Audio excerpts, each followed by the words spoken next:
YouTubers, this video is going to be about buying, selling, and trading.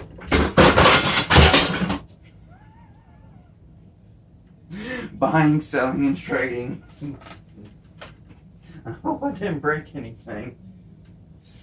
75 milliamp hour batteries bouncing all over the place. Great. But yeah. Buying, selling, and trading RC vehicles, and especially with selling and trading, some steps that you should take to protect yourself. The main thing is documentation. The person who documents more is most of the time in a dispute going to win, unless they are lying in some way. Admittedly, my very first trade, when I valued, I traded a SCX-10 for a low C8. Well, the SCX-10, when I spoke of the value, I screwed up and added in the price of the vehicle twice. So instead of listing it for $950, I listed it for $1,200.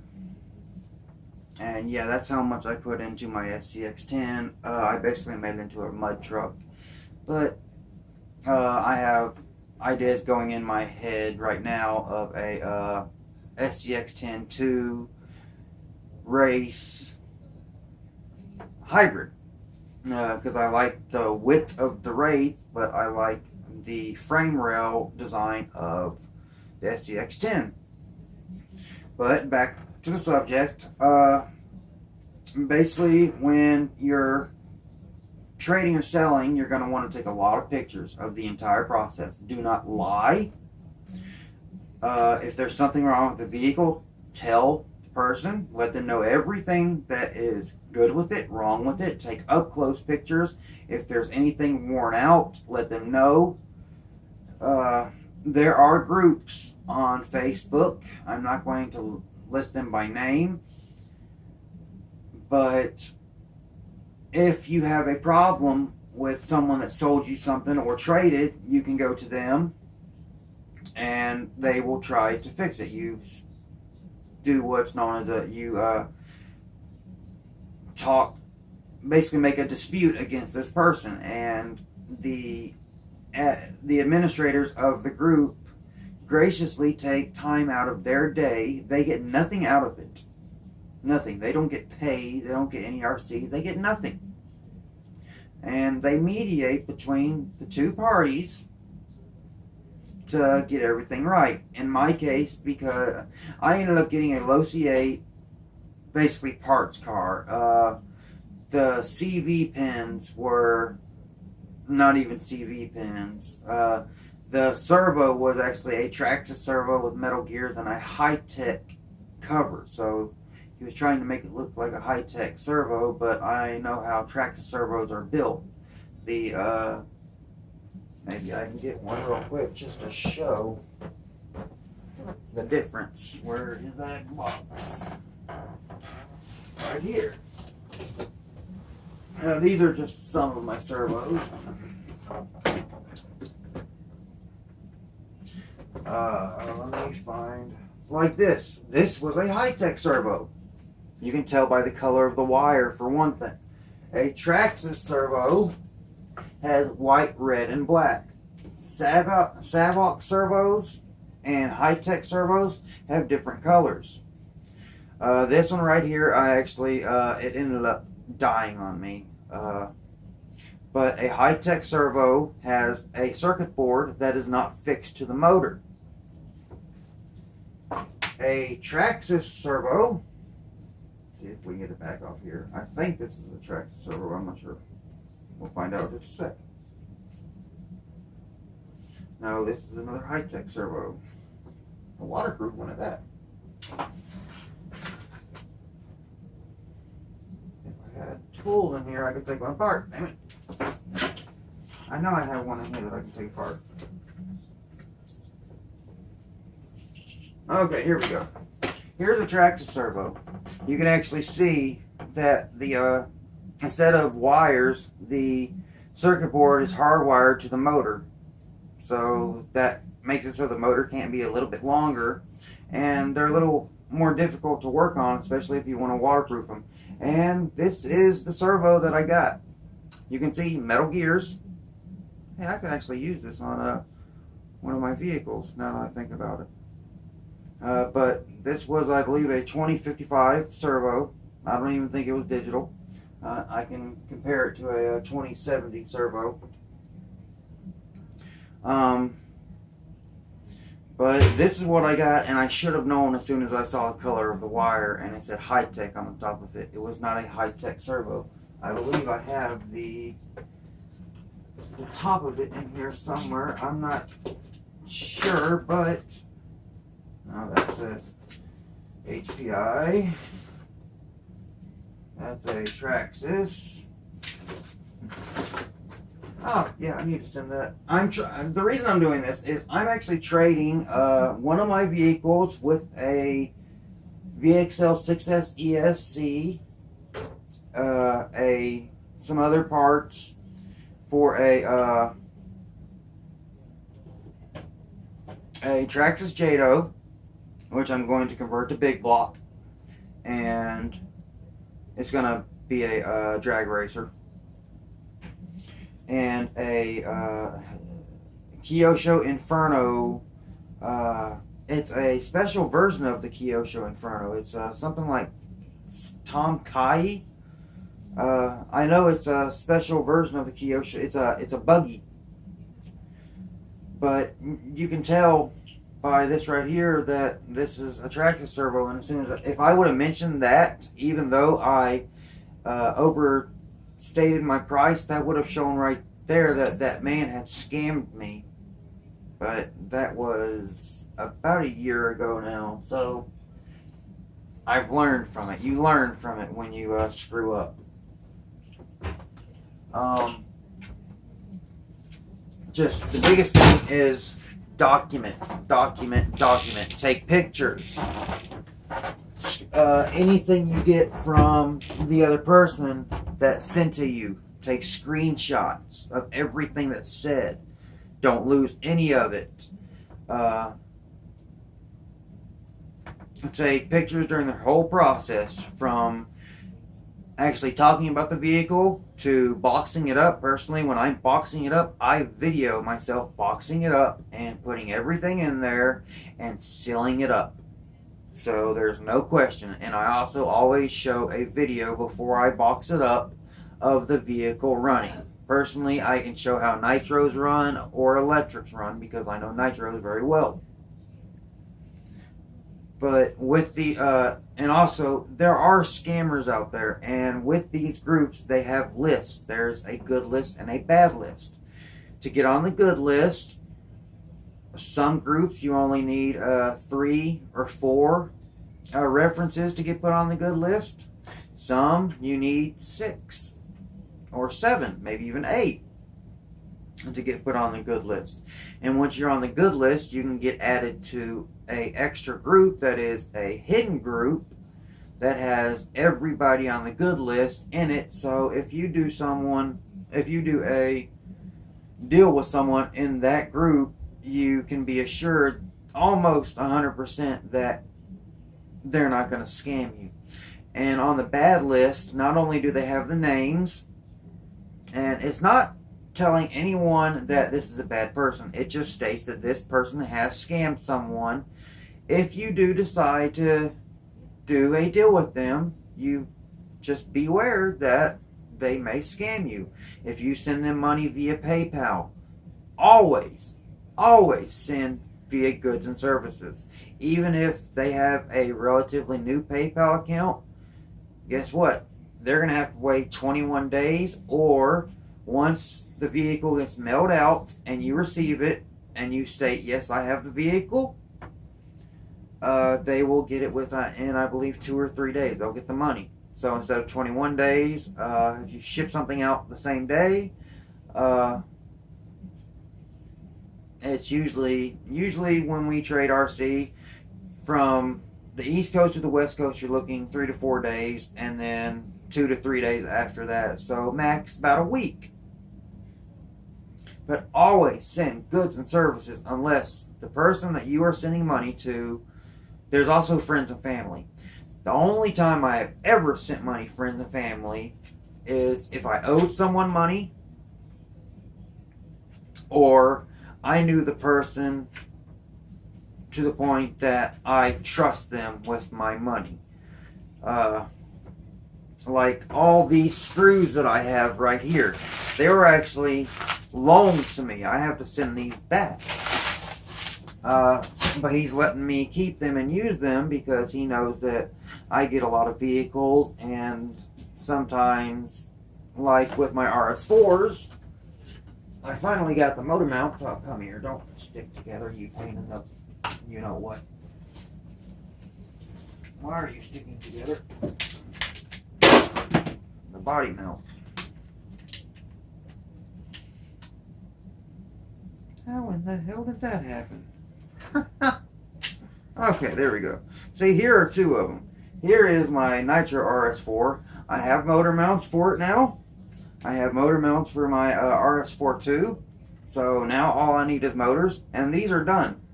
I've been working on this one for about 8 months. And this one for about 3. When I get a used vehicle, I completely tear it down. I mean, completely.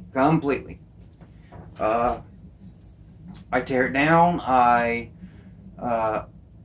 check the diffs, everything, and I basically put it back together as if it was a kit, even if it was a ready-to-run car. Like my Revos, I got them used. I completely stripped them. Cleaned up everything, cleaned up the diffs, put new diff oil in, completely rebuilt the shocks, new shock oil, rebuilt the transmissions. Yeah, when I get used vehicles, I go all out. But the biggest thing is if you send money, goods and services via PayPal, always. Just with goods, if you send friends and family, there's no security at all. With goods and services, basically what will happen, this has happened to me actually right now. I'm waiting. Tomorrow is the last day. On the 2nd, I had to start a claim against someone that I sent $300 to, and he was supposed to send me 2 vehicles. Well, for 3 days, I was told, oh, I'm having my family's in the hospital, blah, blah, blah. It all turned out to be lies. He scammed me. Thankfully, I sent the money. At first, he was a friend somewhat, and I had considered sending him the money via friends and family, but I'm glad my gut told me do it goods and services. I did, and thankfully the $300 will come back to me, and as soon as it does, I go pick up my 2 Team Associated Nitro TC3s. But honestly, I'm going to slow down on buying vehicles because I have a lot of vehicles that I need to upgrade. Yeah, you've seen the picture. If you want, you can look at the video of my collection, and it's grown since then by about 5 or 6 vehicles. I collect a lot. I like having all the different choices. Because one day I may want to go on-road drag race. Another day I may want to tour car. Another day I may want to just go out and bash, have fun. That's great with T-Max, the Revo, the Savage, my Truggy, my DBXL, my Baja. But the biggest thing is protect yourself. If you're a buyer, protect your investment, your money. If you're a seller, for one thing, if you, there's actually a division in the FBI now. It's known cybercrime. I actually know 2 cybercrime detectives. I'm not going to put their names out, but basically, if you try to scam me, I have friends. Let's just say it that way. Uh, I love the hobby and I meet a lot of people. But that's basically the biggest thing is documentation. And don't lose anything. Usually with the groups, they're going to want you to show all the details of the deal, what they promised to, and then what you got. If anything. If you didn't get anything, yeah. And with the list, with the bad list, not only will they have everybody that's been bad listed, a lot of people actually will make a second and maybe a third account, but with the bad list, they'll put those accounts next to it and state that this person is still active and they are still scamming people. So it's a very valuable tool if you're a person that likes to buy a lot of RC vehicles like myself. They're so much cheaper used and you can get the parts. That's why I don't buy a lot of new vehicles, because they're cheaper used and I can buy like a Jado. I can get a Jado for $200, broken front shock tower, rear shock tower, front bulkhead. I'm out $20. So that's $270 and I have a Jado. Yeah, it may be slightly used, but I have a Jado for $250 compared to $450. That's a saving of $200. That's why I don't do a lot of unboxings. The vehicles I have, I got used. Some of them, yes, I have the boxes still, but they're in storage.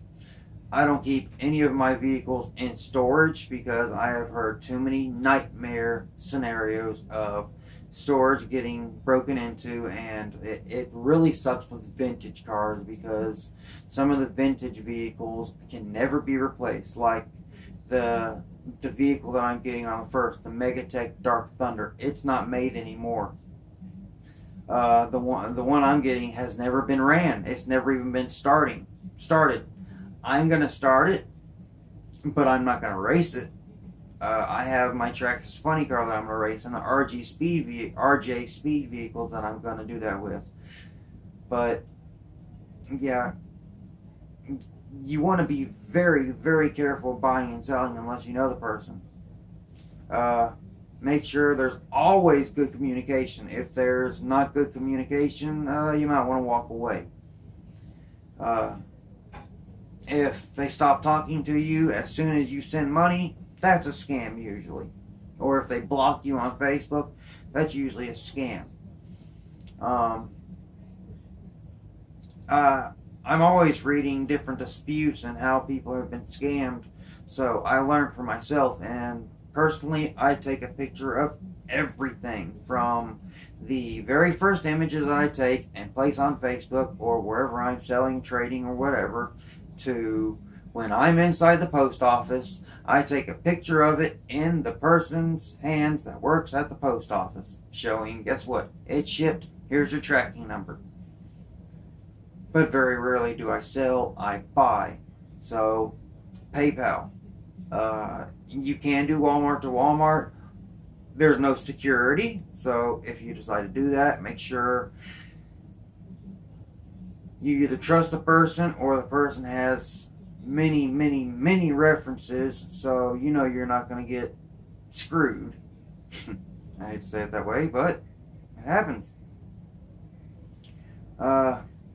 So yeah, that's pretty much it with basically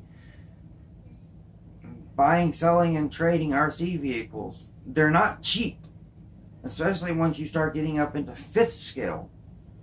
Fifth scales are $1,000 plus. One vehicle I really want is a low C6, but I don't see them for sale a lot. I honestly don't like electric, but admittedly, with that one I actually will take an electric, because it's a 6th scale Audi R6R. It's a racing. I think it's in the GT class of Le Mans. I'm very possibly could be wrong, but I believe that's what it is. But just be careful when you're doing any type of deal with anybody you don't know, because they can scam you at any time. I personally like to believe that there are good people out there, and there's a lot of them, but there's also a lot of scammers. I've seen it. I've had it happen to me. It sucks, but I've never really lost anything. The only thing I really lost was my SCX10. It sucks, I miss it, but I traded my Slash. I did everything. I took pictures of everything that came with it. I videoed the boxing. I took pictures when I went to the post office. I did all my part. I didn't lie about anything. The vehicle I got, turned out that the motor, he told me it was just rebuilt. Well, like I said in other videos, seeing that I'm a nitro RCer, when I am told that a motor is rebuilt, when a motor is rebuilt, you check the pinch and you check the bearings. The connecting rod, piston, all the internals. If there's something wrong, replace it. Well, the person didn't do that. It still had compression and all that stuff, but the bearings were bad. If he had just replaced the bearings, he wouldn't be out $120 because one of those balls got loose and ended up destroying the low end of the short block, which is the crankcase, the crankshaft, the connecting rod, the wrist pin, the piston, and the sleeve.